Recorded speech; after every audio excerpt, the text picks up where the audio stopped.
afternoon, everybody. Thank you for joining us today for this panel. We are going to talk about future of retail. Retail is everywhere around us. It covers everything from grocery shopping to luxury stores, from ordering shoes online or telling Alexa to order something for you in the parts of the world where this is possible. And even though all of this seem to be very different, the bottom line is they do all have one thing is common, and this is converting brands into sales. And in order to successfully convert brands into sales in this omni-channel world or landscape, we need to have a very deep understanding of our consumers and how they behave or what do they need. So that's why we're here today to discuss a bit of what lays in front of us in the light of the new circumstances, what are the opportunities, what are the areas to disrupt. If you look at all the retail channels, some of them did show more resilience than the others during this time, and this is predominantly grocery stores and also e-commerce. This is why here today with us we have Nikola Kostoski, Strategy and Format Development Director from Delhaize Serbia. Hi, Nikola. Hello. We have our colleague Jamie Pitt joining us from McCann Manchester. Jamie is head of effectiveness and also head of global retail strategy in McCann Worldgroup. We also unfortunately had a last minute change. Our colleague Jelena Jazić from MasterCard was not able to join us today. However, our colleague Relja Jović, Chief Digital Officer for I&F Group, has joined us, and he has a very vast digital experience, so he will be a very good fit for our topic today. So thanks again for joining us. So we can easily start. During the COVID-19 time, consumer behavior has significantly changed, and retailers will have to take that into the account one way or the other. There are different points of views that were floating around during this time, and one of it says actually that the change is not going to be as great as we believe. And the reason for that is very simple. We are all social people, and we want to go out and have barbecue with our friends. We want to throw a celebration party. We simply want to go out shopping. So some behaviors did change. However, we still want to go out of habits. So this is bringing us to our first question. And Nikola, I would like to start with you. So how human behavior changed during the pandemic, and what do we see is there to stay after all of this is over? All right, I'll briefly. So in short, what happened, I think, is, and we discussed it just before we started, is the switch from format to format. But from an animal planet kind of perspective, it's just humans looking for food. So nothing changed there. It's just how they were sort of searching for this, and what happened is a switch completely, obviously, towards what was the most convenient kind of thing at the moment. So I would say for a start, they were just happy to have food on the table, because there was this big panic if they're going to be, you know, we had these huge out of stocks, and the question was there going to be any kind of availability? But once they sort of realized there will be, they just switched to what was the most convenient. And from at least perspective of our little country of Serbia, they switched to slightly larger format, so everything above 1,000 square meters. They switched to online, so the most convenient kind of thing for humans looking for food. And what we saw from the perspective of behavior was the fact that they started just being happy with the food being available in the stores in March, so when the whole thing started. But already by April, they were back to their demanding selves. So they were just looking back to their, you know, I want quality, I want availability, I want variety, I want no, all these things. So it was almost, it took them like 2 weeks to get back to their, you know, kind of normal thing. And what I would suspect what's going to remain is the fact that they've discovered, I would say, finally, e-commerce and online grocery. And already we see that once we even stopped and got out of this state of emergency, the market just keeps on growing. So like before Corona times, e-commerce in Serbia was like 20% growth. 50% in March, 88% in April, and it keeps going up and up and up. So I would say that the sheer fact that none of the retailers were ready to serve the demands is the only thing that prevented this thing from getting to like 300% growth. And by looking at June figures and by looking at May, it seems that really high growth rates are here to stay. So that's at least from Serbian perspective. Okay, thank you. Relja, how do you see these changes? Basically, when I'm looking to the numbers, and I will not now talk about Serbia at all, what we could see in March was that basically around 40% globally, grocery consumers were shopping for the first time in their life online. And if you focus on the US, it was very interesting to see that the panic was present in the first 1 or 2 weeks. Because if you look the growth per category, you will be seeing that hand sanitizer, for example, was having 5.9% on the online grocery shopping, and they increased to 59.6. But second week was coming with a very interesting, increments. So for example, lip care, female lip care moved from 6.1 to 10.6, beauty eye care from 8.6 to 12.5, or base makeup from 6 to 9.5. And of course, there was the categories which was somehow expected, let's say like canned necessary food and etc. But at that time, so I'm talking about March still, first initial was showing that 32% of consumer were actually expecting that they will be shopping in the future even more online. And then if we go to China, basically 33% of the consumers in China have switched brands based on the availability on the online, and they stopped deciding only in that month based on the brand or quality. They were just shopping based on the availability. And what Nikola now told us, very similar thing happens after 2 weeks, that they actually start looking again about the quality and the preferred brands, and they were complaining a lot if there was no availability of the certain products in the stores.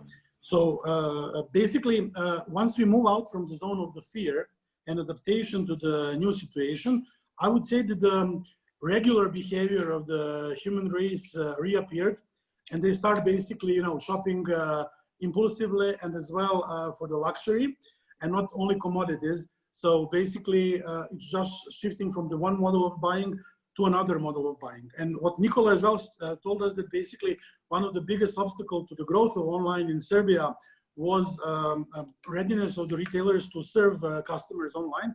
It was not only the case in Serbia, it was basically case across the globe. So basically some estimation of the lost profit due to not able to serve both on the electronic side and on the ground delivery side was actually amazing. Somebody was mentioning just the number of 6-point-something billion euros of lost opportunity in the European continent. It's amazing, yeah. Okay, thank you, Relja. Jamie, you heard a bit what's happening in Serbia. Relja gave us some different perspective. What about more developed retail markets? So what do you see, how do you see this change? Sure. Well, first thing I think I should say is that I absolutely agree with what everybody's said so far. One thing I think about prediction is prediction is very hard to do. Who would have thought a year ago we would be doing this? Who would have put money on a year ago we would all be on Zoom tied to these things all the time? But I think what is important when you look wider is to look at behavior that has developed that you think might stay because ultimately it's actually trying to make things easier for people. So there's been a lot of talk there about accelerated e-coms, and I think that's not going to go away at all.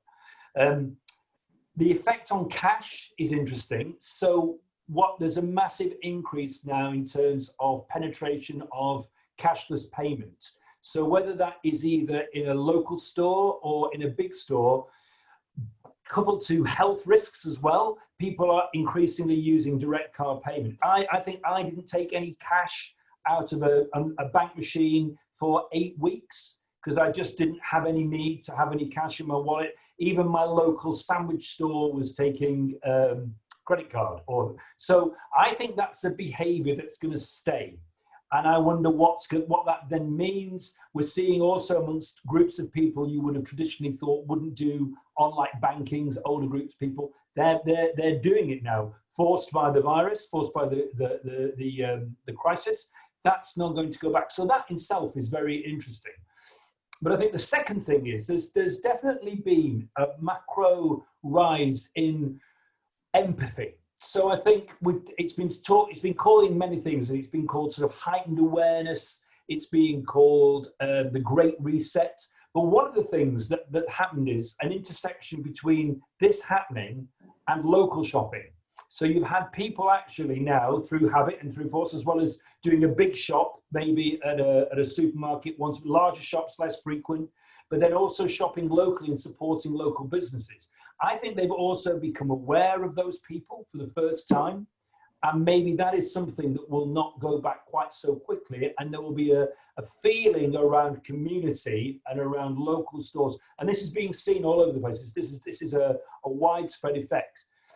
And then I think the third thing to think about is, if there's one prediction we could make after the crisis, it's an economic crisis. In terms of financial stress, that is coming down the line. And that is coming down the line, and it is going to loom large for all of us. And how the retail industry responds to that is going to be very interesting. If you look at what's happening in China, so you could argue China first and then has come through it rather more quickly than the rest of us, particularly of Europe, I suppose, and the USA. There's quite opposite behavior going on. So on the one hand, you've got this what's so-called revenge shopping, people who've not spent any money for all this time, suddenly going out and splurging. On the other hand, there was no second-hand business in China, no resale, no eBay. It's growing massively now in China. So the need to actually resell things. So that's a need of necessity coming off. Equally, a trade down from what you might have called sort of prestige products to what they're calling masstige products. So a lowering down from the very, very high luxury down to sort of the mass luxury, if you know what I mean. So how retailers think about how they will manage the financial stress that people want will be very big as well. If I may add something to what Jamie was now saying, basically, even now, if you're shopping on Amazon, if you are not carefully looking to the explanation of the product, you can actually easily buy second-hand product because there is an issue with the supply chain. So Amazon is encouraging people to sell used items, and basically they're not showing to the consumers in a completely transparent way that they're buying basically second-hand used items, especially if you're buying technological gizmos. Yeah. Yeah, absolutely. Another thing I was just going to add was, I think the points that both of you made before about grocery retailers not, beforehand not driving e-coms. That was the reason. There was a very interesting article in the New York Times which talked about the crisis almost being like an X-ray. So it took an X-ray of society and showed where the weak places were. It sort of takes an X-ray of business, and you see it so much in retail now. The businesses that were not ready to quickly scale up their e-coms business or didn't have the right formats ready are the ones that have suffered in the crisis period. And I think it's the ones that they're the things that they're having to sort of now very quickly address and play catch up on. Okay, thank you. So if we are to somehow conclude this section, it's fair to say that brick and mortar is there to stay. So it's not like consumers will stop going shopping. No matter what, they will still go shopping, and they still would expect retail brands to wow them, to understand and fulfill their needs. But we all agree that some new behaviors will remain for sure, especially when it comes to online shopping, because people did have a first-time positive experience, so to say. They are, as Nikola mentioned, discovered basically this channel. So we do believe for sure this is going to grow in the future, and this is actually bringing us to our second question. So consumers, more or less, it's fair to say they were forced into this change to quickly start shopping online. But are there any differences between the consumers' behavior? Because we do have a different natures of the retailers. We have groceries, we have technology. So what is actually different? And do we track any changes? So Jamie, you already tackled this, so maybe we can start with you. What is your perspective, actually? Well, I think we conducted a very big truth study in McCann Worldgroup last year called Truth About Commerce, which was really building on previous work that had been done, which was Truth About Shopping, which I think we did 4 years previously. And it was kind of update on that. And it was really, although of course it couldn't anticipate some of the things that have happened in the last 6-8 weeks, it was quite prescient in some ways of things that were coming. And I think the most important thing to think about is this idea of shopping versus buying. So there are kind of two modes that are important. There's the shopping, when we do this, you know, when you're in shopping mode is the kind of the nicer part in some ways. It's about discovery, it's about browsing, it's about great customer service, it's about you know, enjoyment and satisfaction. And the second part, the buying part, that tends to be about efficiency in some ways. So ease of payment, ease of delivery, security in what you're doing. And what I think we discovered then, which I think is very, very important now, is to understand that both of these modes are very important, but they apply to the whole process of buying things, of shopping, and we need to attend to them in slightly different ways. So when we think about the world we're going into now, and you mentioned there, Jelena, as well, in terms of bricks and mortar and e-commerce and things, I think what's going to be important is how businesses configure themselves to attend to these two things very well. So let me give you an example. So Amazon is a good example of an organization that is brilliant at the buying parts.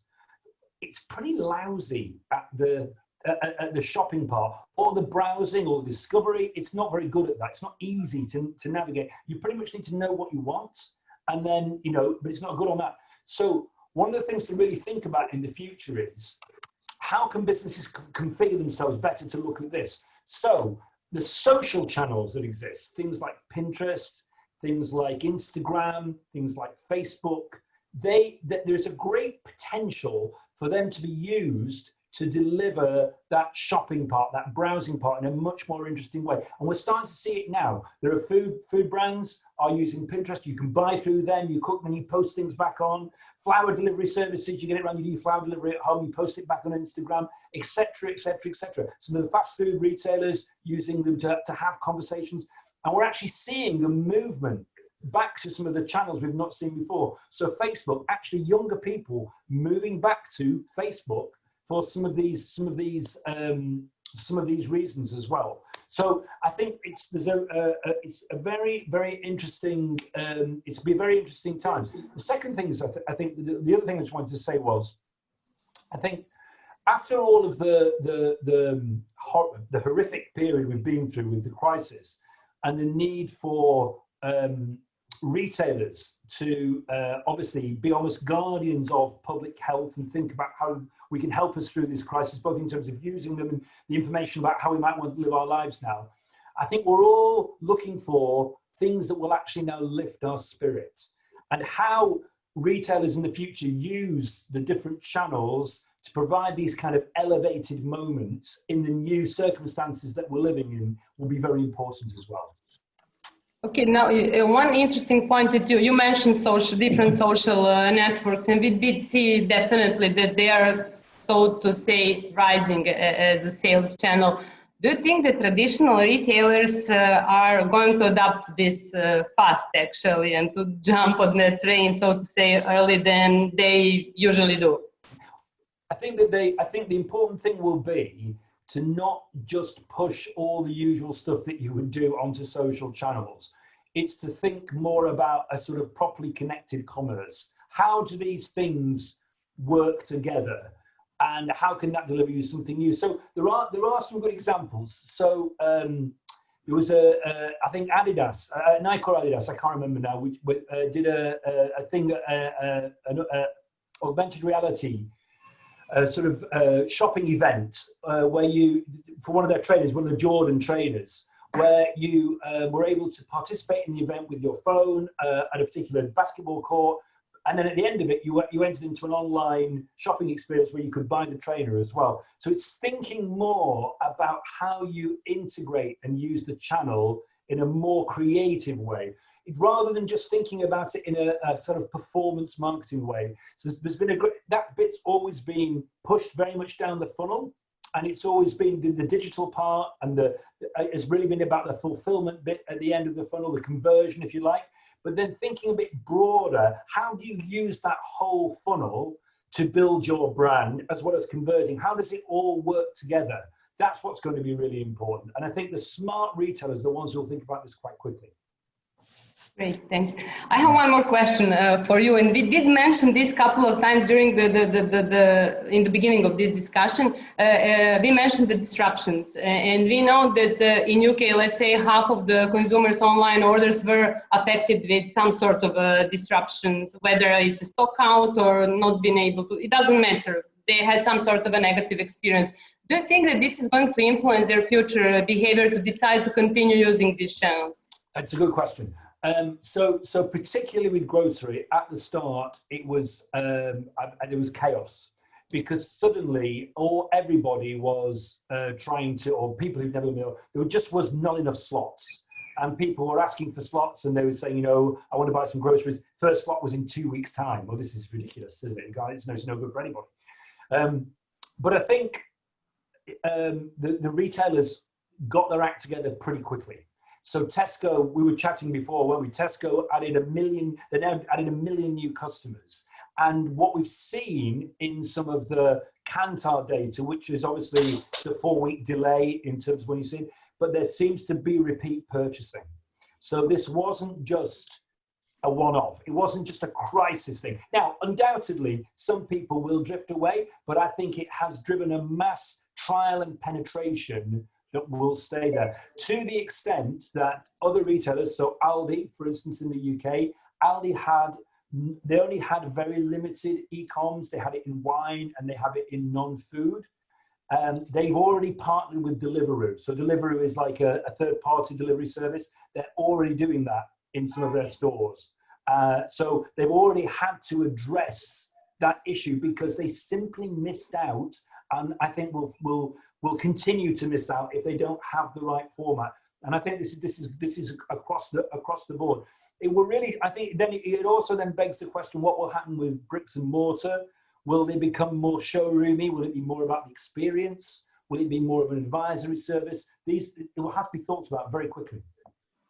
Okay, great. So Nikola, we can continue with you somehow. This flows naturally. So e-commerce, especially grocery shopping in Serbia, is coming from a very low base. It is rising over the years, but this is very slow. So we see some great numbers during the lockdown period. What is happening today? You mentioned that earlier in the conversation that you still see the increased number of customers, but what do you see? How is this going to progress? And also, do you see any negative experiences in the beginning will affect the choice of the customers? I would say it's exactly, I mean, we're literally like following the pattern. So in a sense that an e-commerce should really be seen just as an additional outlet or one additional format to be kind of looked at when you look at like supermarkets, hypermarkets, convenience stores, so on. So what we saw, as I mentioned, beginning of the year, like 20% growth for e-commerce, and it was, let's say, for the past, I don't know, 3-4 years, the growth rates were around 20 to 30% each year. And then it flew to 50% in March, but only, again, because we were, not just us, like Maxi, but all the other retailers simply, as Jamie mentioned, these slots it was impossible to service. We had thousands and thousands of new registrations each day to our e-commerce site. So what happened like May and year to date June is that we're still seeing this double-digit growth. So even in May, we saw like if in April we had 88% market growth, this only sort of decreased by maybe 10-ish% or something like that. But again, we're all not still able to service all our customers properly, and it's not the most convenient way to order food still. So what was interesting, at the same time we got out of the lockdown, we saw people switching almost immediately from large supermarkets back to their convenience stores. So it was like almost, again, this kind of, you know, Animal Planet, sort of what's the most convenient type of thing I can do. Okay, it's either, you know, a convenience store, a supermarket. They all switched away from the hypermarket. So from my perspective, I would imagine that as long as we stay out of this high kind of intensity or out of this second wave, we're still going to see double-digit growth on e-commerce for sure. But obviously the rise of convenience format will stay. And then again, if there's like a, obviously again, supermarkets, hypermarkets will come back to the fore. Again, they're going to stay being, you know, the most interesting things in people's lives, simply because they won't be able to go anywhere else. So that's a huge part of work from retailers to be done, because we need to make all of this A, convenient, B, to deliver on the brand attributes, and then, you know, to offer some kind of a nice facet of life for the customer. So I would say this is in a nutshell where we are. Okay.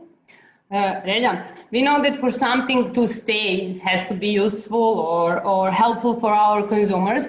And in Serbia, we know that online banking on online payments were not as popular, still were at very small base, but also we know that numbers are, let's say, for online search for online payment, it grew more than 140%. So do you think that the financial sector, so to say, is doing enough for this pattern to continue and people to continue using e-banking or online payments more in the future? Basically, we have 2 points of view to that story. First of all, ugly truth, which somehow not everybody is aware, is that we have a large amount of people who are unbanked people.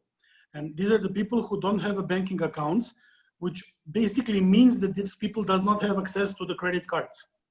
And usually that means that they are somehow out of the system. On the other hand, the good element is that basically alternative payment systems are growing globally and as well in Serbia. So technically speaking, it will allow users to be able to go and shop online, because pay on the delivery is not something which is actually most convenience approach to the zone. On the other hand, if you are talking about acceptance network, we need to be aware that, you know, still Serbia is mostly driven by the offline happenings and offline shopping. And if the people are not buying by the cashless mean of paying offline, they will have basically less idea of use that payment online.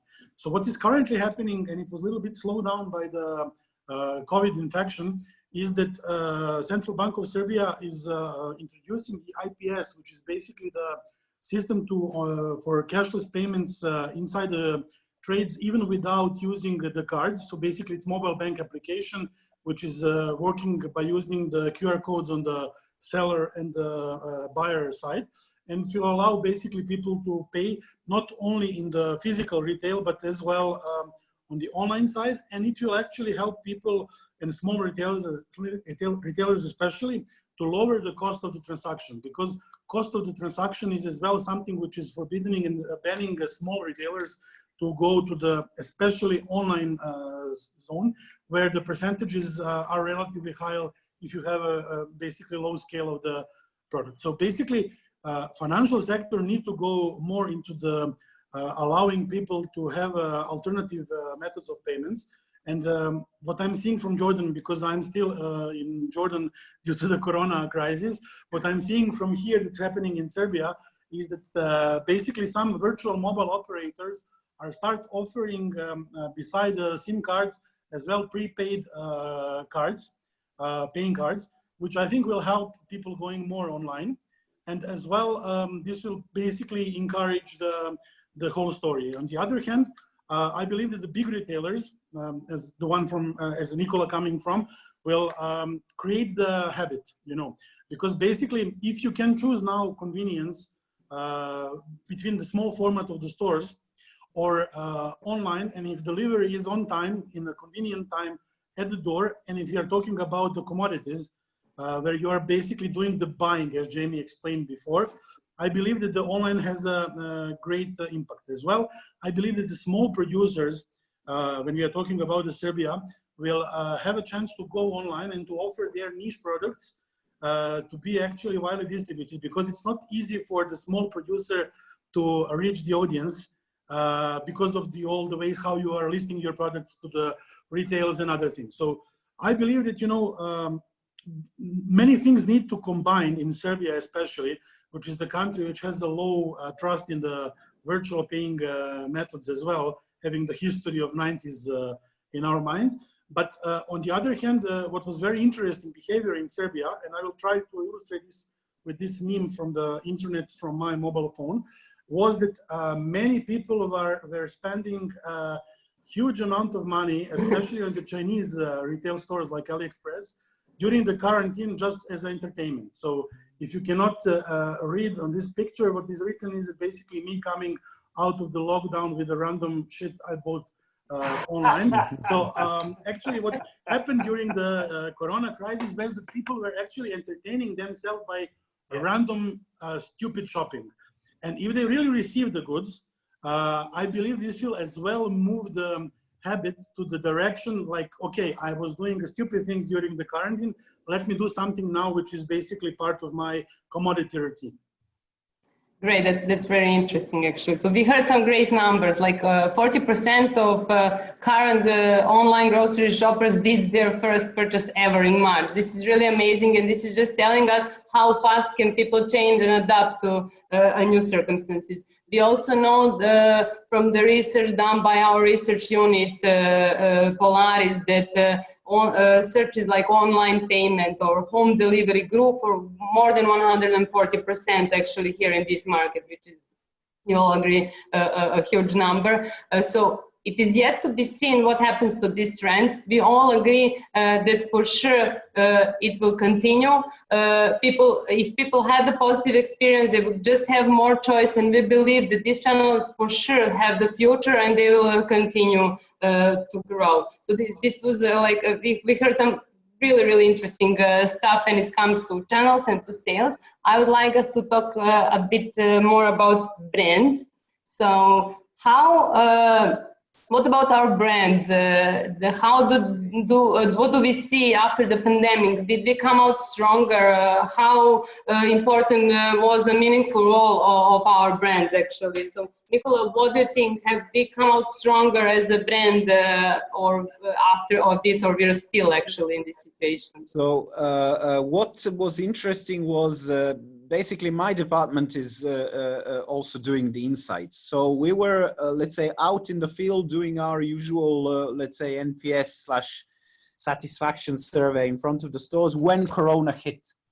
So it was really interesting to see, not only for the fact that we were able to interview right in those, let's say, days where people were already, let's say, panicking, but it was interesting to note that they were really grateful that we were even open. So it was really nice that all of a sudden, sort of, they were appreciative of our existence. That's one. And I would say then, as we moved into the whole, let's say, lockdown, obviously the level of demands, as I explained earlier, grew. So they became more demanding, and also let's say, satisfaction drivers shifted from just them being happy for us existing to us delivering back on our brand attributes. So from that perspective, I would say the brands are there to stay.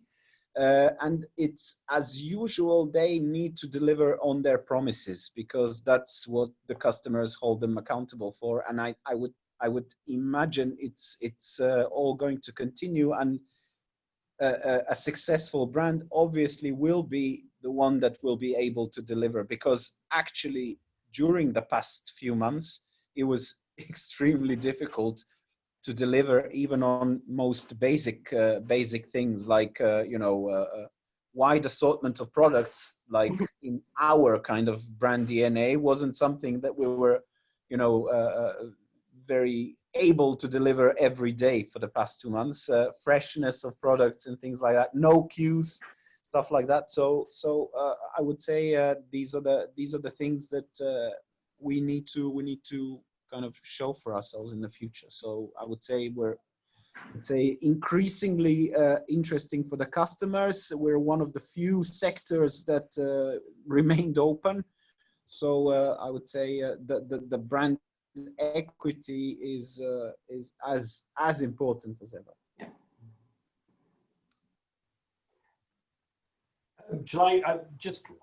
I've got two, really, to build on that. I have two thoughts really. So one, I think, is that it's really important for brands and retailers to find their voice again. So I think there was obviously a great need throughout the crisis to attend to and talk about some tactical things, and there are lots of short-term things that can be talked around.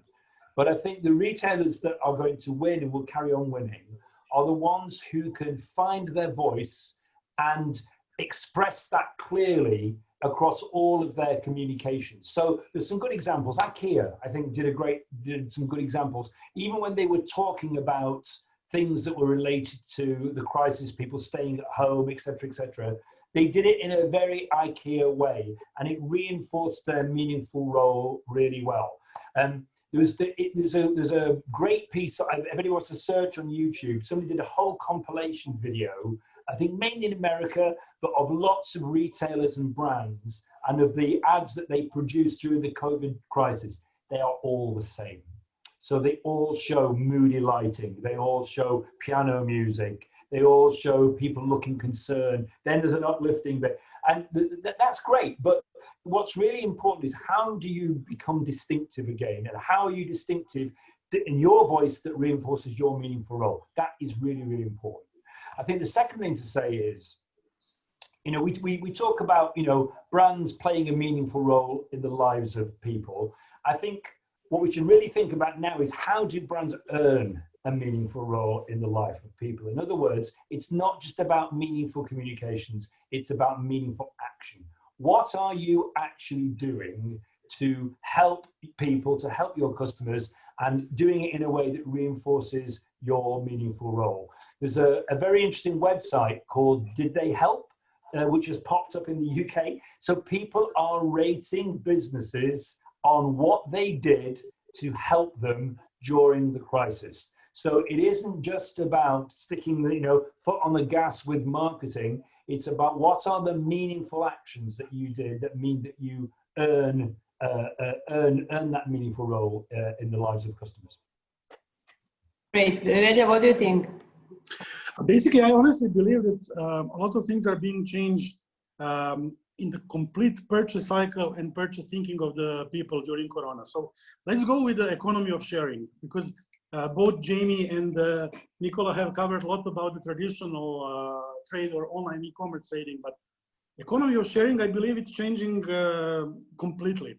First of all, if you were attending a lot of these type of the events of the future of the economy and other things, usually you will be listening about the example of the cars of the future, self-driving vehicles, which drives you to the work, and then they go and basically earn the money for you while you are in the work or park themselves, and then it come pick you up. I think that this concept is dead, because will you really like to have your car driving 10 different people sneezing in the car and then pick you up. So that part is over. Airbnb as well, which was basically most probably the biggest retailer when we are talking about renting the summer homes or weekend homes, is as well facing a lot of the problems because people, first of all, are not traveling, but when they start traveling, there is an issue of trust regarding the hygiene in the rented spaces. So we are now seeing globally that many people who were exclusively buying the real estate to put it on the Airbnb are now changing the property purpose to be rented on a long-term basis. So economy model of the e-commerce, which was fueled by a lot of disruption, like, you know, Airbnb didn't own anything, Uber didn't own any car. So all of these models are now being very much questioned because the safety comes first. And the other aspects which will inflict how we are actually and impact a lot how we are behaving are coming from the story about the privacy. Because till yesterday, figuratively speaking, the biggest story in Europe was GDPR and data protection. I believe that majority of Europeans today are willing to give out part of their privacy for part of their safety. Entering the programs of basically being tracked and have you been in contact with somebody who is infected. And basically we stop over the night thinking about privacy. So if we now move to the retail story with the privacy and the shared economy, we are coming to the zone which is different, because imagine what it would mean for retailers like Delhaize, who is now not obliged by all the GDPR rules, because you can offer something to your consumers with a less strict way of communicating in a direct sphere. So I believe that we are not still aware of what is going to change because of the things we have suffered last 100 days, let's say, because many things will come as a logical evolution of the things we have actually built based on the World 1.0, which was before the Corona, and the rules from World 1.0, which were applied based on our knowledge from the physical existence in the world, which was there almost not changed much from the Second World War. So now we are entering World 2.0 with completely new set of the rules, with completely different behavior of the humankind. And I believe that, you know, forecasting the future will be very stupid. Bill Gates at the time said that, you know, the internet is coming and it will be the play for one summer. So this is the reason why they will not support internet as a native protocol. And then a couple of years later, he was part of the biggest lawsuit of the imposing of Internet Explorer as the only browser on the Windows. So, you know, forecasting what is happening, what will happen is very, very bad thing right now. But I believe that we will be seeing a lot of small changes, which will combinedly create completely new environment in which we will all work. Retailers, advertisers, and us as consumers at the end of the day. Mm-hmm. But we can actually easily say that brands somehow were always these agents of change. And we learn from our Truth Central study, Truth About Global Brands, that 81% of consumers believe that global brands have the power actually to make the world a better place. And Jamie actually mentioned this earlier. In this whole situation, many brands claim, yes, I'm here for you, I'm there for my consumers. But when you ask consumers, in reality, less than 1 in 10 actually says that their favorite brand provided them comfort in this period. And this emotional disconnect, we believe, actually is our opportunity to rethink our meaningful role, to continue building strong brands, because building strong brands today is probably more important than it has been 3 months earlier, because people now are more prone to switching. They're more prone to more generic, more affordable options. And we need to ensure that we build strong brands that remain first choice for our consumers in the times to come, for sure. So we heard a lot about insights, brands, consumers' behaviors, but what about business opportunities post-COVID times, so to say? So Nikola, what is your experience? Any new insights or business opportunities coming up? So I mean, the thing is that everyone is now looking, because obviously there was a huge, as we even quantified it during our talk, everyone's sort of really annoyed with the fact that they lost a lot. When I say everyone, I mean within the group, in a sense, lost a lot from the misses on e-commerce, in a sense that if they were able to deliver more, they would have done so. So I would say one of the key drivers, even though it's really annoying, and I hate myself for saying this right now, is this omni-channel growth, which is really the thing that you really try to get the most convenience and the most quality out of the touch points that are given. So there, in those terms, we really are looking at the opportunities that are sort of being raised by e-commerce, but also then what is the new kind of future when we talk about ecosystems, where retailers play a very, very important role. So who are the kind of adjacent and complementary entities that we need to, get ourselves kind of accompanied with? And I think not everyone is clear how to do it. Not everyone is, knows how to do it. The roadmap is a bit blurry, but I would say those are the biggest opportunities, because again, people are looking for convenience. People are looking to, for you to deliver on your promises. And there, I would say e-commerce / ecosystem. So us as a company functioning with other kind of industries and other entities, that one I would say is the biggest opportunity, kind of untapped. Yeah, very interesting. Jamie, what do you think from your perspective? What are the retail brands' opportunities? Do you think that retailers would have to rethink their traditional strategic pillars that they usually stick to? Yes, absolutely. I think that to me, the biggest opportunity that has come through this is back to this idea of investing in service in a way that you earn a meaningful role in the right of your customers. So I think the best example probably is Tesco. So we know that, Tesco was a third of the UK grocery market 10 years ago, and had a very, very tough time at the hands of the discounters in the UK. And they started a turnaround. It started probably 3 years ago. And they went back to this idea of every little helps, so the fact that we'll do, we can't make grocery shopping it's hard to make grocery shopping massively better, but we'll do lots of little things that can improve it. What they did really cleverly was, at the start of the crisis, they over-invested in looking after customers, and they made it a key feature of what they were doing. So they were the first to talk about this in their marketing. They had more staff, they organized their stores, and they really went on, and I think it's been of massive help to them. So they anticipated and saw that they were moving to less frequent shopping and doing bigger shops, that people were moving back to bigger store formats, all the things that we talked about here. And I think it's seen their trust go up hugely. And I think that will stand them in good stead going forwards. So I think what we've probably seen is retailers move in to come into this space of, not only am I there to satisfy customer needs in terms of my main business, but how do I look at the wider needs? How do I look after people's health, well-being? How does that also impact our staff? All of this is a massive opportunity for businesses that do it and get it right. It can't be a hollow promise to the things that we've talked about before. It has to be something that is real and true. And in a way, Tesco did a good job, because it was manifest. He was there when you went and stood in the queues and went to the stores, and everything was being wiped down, everything was being cleaned. So this actually but that was a huge opportunity for them. And I think it's interesting to what we were saying before.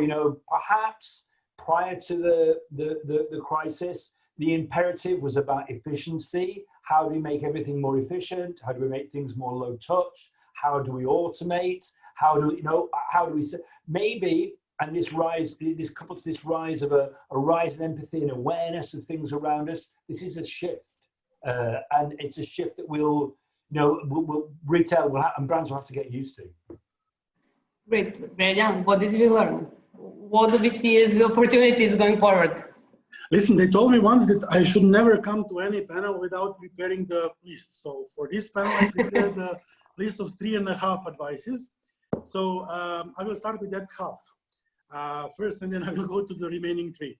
So one of the biggest issues which Jamie actually greatly pointed to was that basically brands have done some very smart thing and as well some very stupid things. And in Serbian language, there is a saying which says, and I will say it in Serbian and then I'll try to translate it very fast in English, videla žaba da se konji potkivaju pa I ona digla nogu, which means that basically frog was seeing that horse is getting the horseshoes, so frog as well lifted her leg up.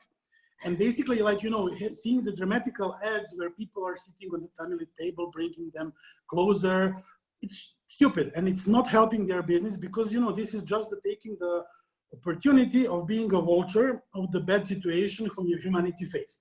So this is the half of the advice which brands shouldn't do. Three advices are coming for what they should do. I believe that they should focus on connection, which means that they need to focus how they are communicating to their consumers. Are consumers ready to connect with them on both physical and virtual way? And as well, are they communicating well to the consumers about their needs? And this is the huge opportunity, which is in complete correlation with finding the meaningful role in their lives. Then as well, there is they should create a synergy. Synergy between what they are currently having, what equipment they are having, what is the service they are offering currently, defining the needs of the consumers, which is currently not taken care of, and use their existing infrastructure to fill in that need. For example, what Maxi has done during the crisis, where they were actually giving the stickers help needed in this apartment to take garbage out, was amazing opportunity where retailer actually took the role which is not there. Okay, it was not the business idea, but it's taking the meaningful role in their lives. And finally, this is a heavy time, full of uncertainty. So giving a peace of the mind to the consumers is extremely important. So you need to find a way how you will give the peace of mind to them, either by creating a product or service which is helping them, or by communicating them something which is in relation with your product, which will give them the peace of mind. Because in the heavy time, we need heavy people to communicate properly. I'm again kidding with one political ad from Serbia, but basically giving it the peace of the mind, I think it's one of the most meaningful role, play which brands can do in the time which is now coming.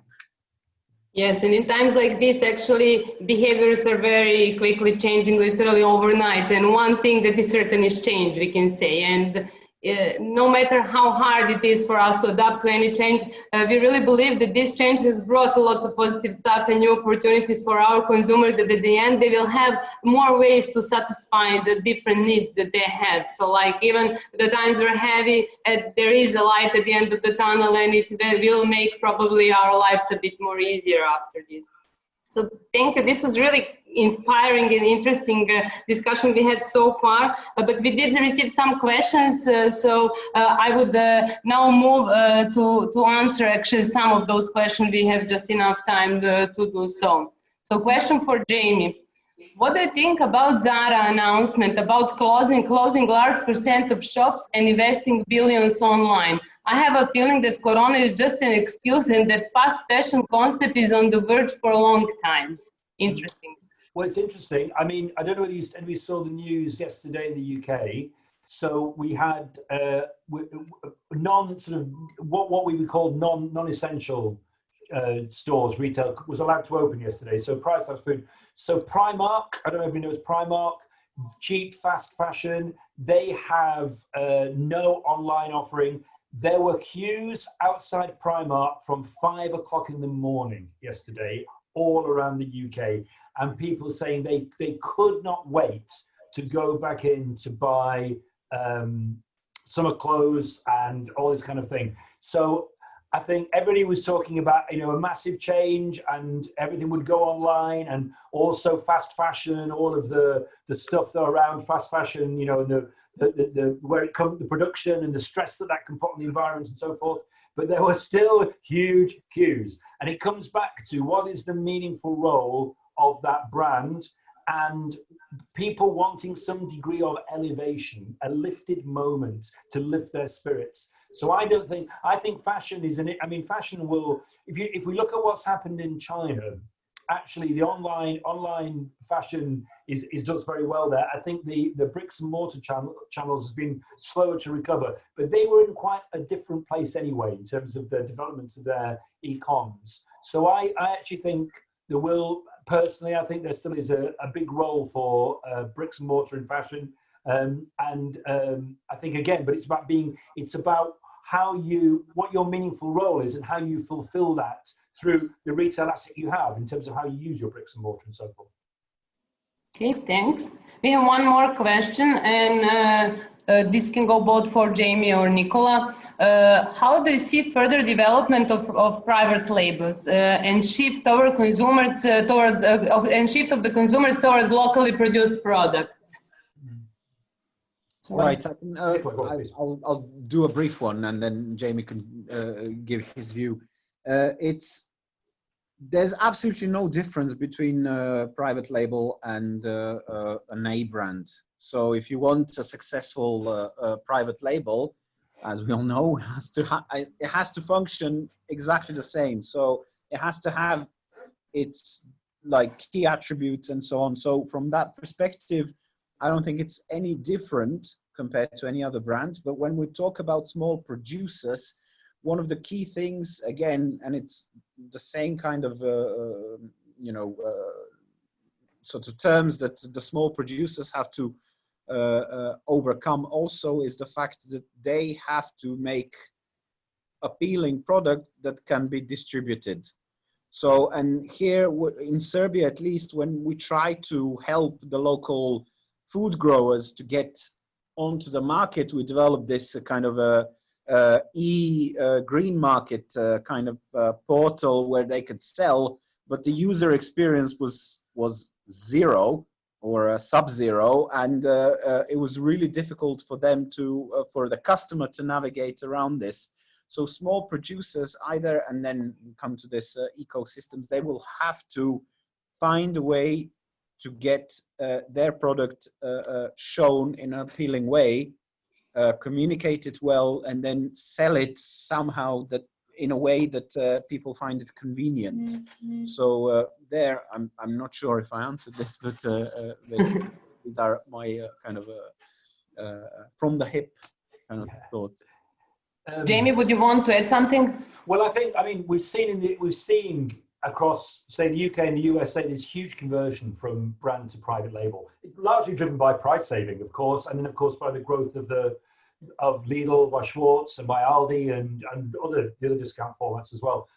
I think that's going to accelerate. I think we've seen the main grocery retailers actually sort of copy the Aldi and Lidl private label structure. So they've reconfigured and redesigned their own label to look like the kind of style in which the discounters used to present their own label, and it's been hugely successful for them. So I mean, in terms of, I keep using the quote from Game of Thrones, "Winter is coming." I think we are going to see some terrible financial stress, unfortunately, and value, value without compromise, which is kind of what private label tries to offer you. Better value with no compromise, or with little compromise on quality, I think will be very good.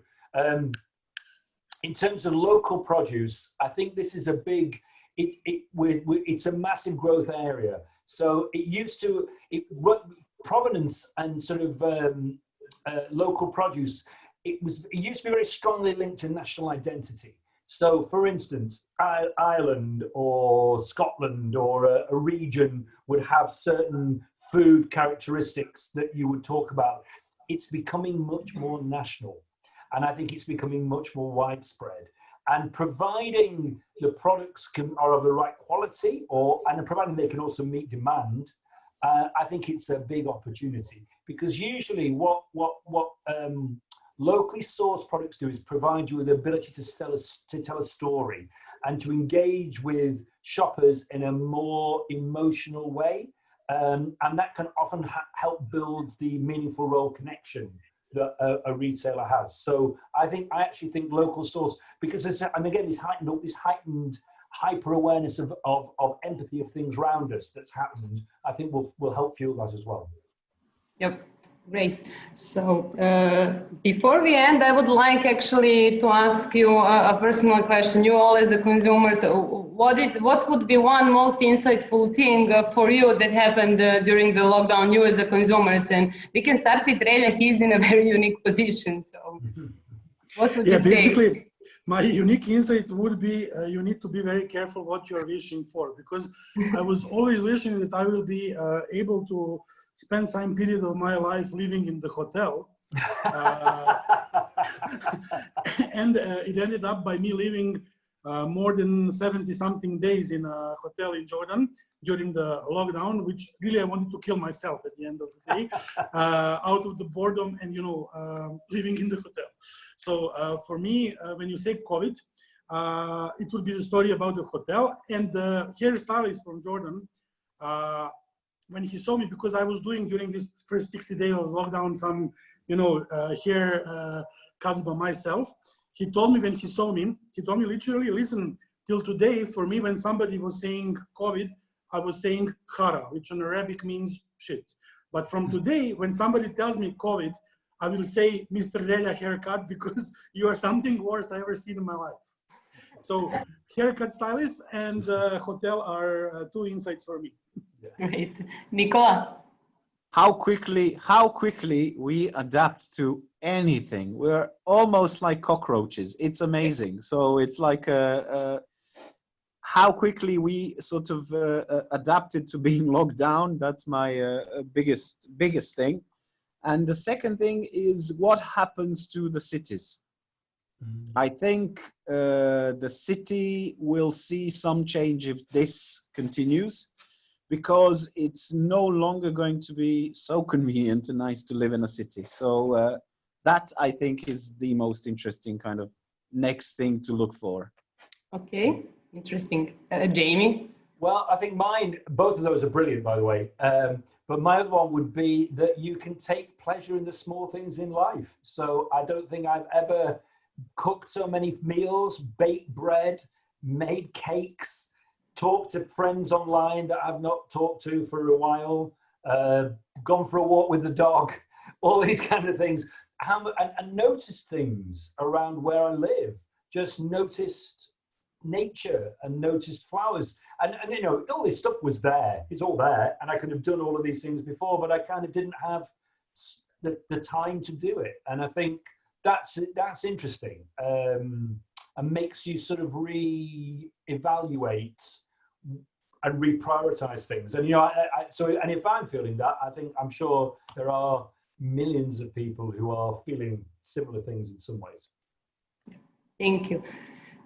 We had a very inspiring and interesting discussion today, and thank you all for contributing to that. Going forward, we really need to embrace all these positive changes that emerge from the situation like this, and we should actually focus on building strong and consistent brands that will play a meaningful role in people's lives, that will be first choice for our consumers, and that we continue to serve to our consumers as we did in the past. So one key thing is we need to build strong, meaningful brands going forward, as I would like to conclude today's discussion. Thank you a lot, and have a good week and stay safe. Thank you. Thank you. Take care. Thank you. Take care. Bye-bye. Bye-bye. Bye-bye. Ciao.